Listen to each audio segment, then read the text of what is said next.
UEFA super কাপের ফাইনালে Aston ভিলাকে হারিয়ে ট্রফি জিতেছে পিএসজি, কিন্তু 2-1 গোলে হেরে যাওয়ার পরও ভিলার কোচ উনাই এমরির কণ্ঠে ছিল প্রতিপক্ষের এক তারকার জন্য দারুণ প্রশংসা।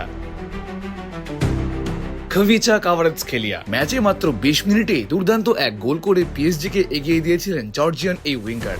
শেষ পর্যন্ত তার গোল আর দেজিগে দুয়ের 61 মিনিটের গোলে 2-1 জয় পায় প্যারিসের ক্লাবটি।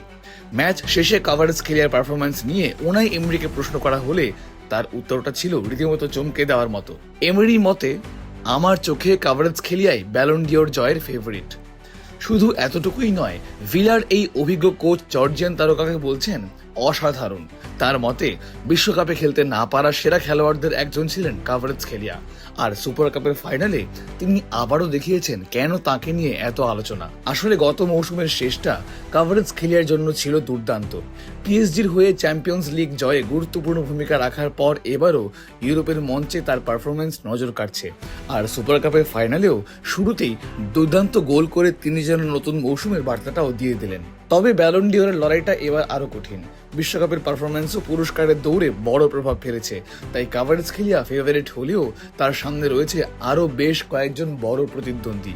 কিন্তু একজন প্রতিপক্ষ কোচ যখন নিজের দলকে হারানো খেলোয়াড়কেই ব্যালন ডিওরের ফেভারিট বলেন, তখন বুঝতেই হয় কাভারাৎসখেলিয়া মাঠে ঠিক কতটা প্রভাব ফেলেছেন।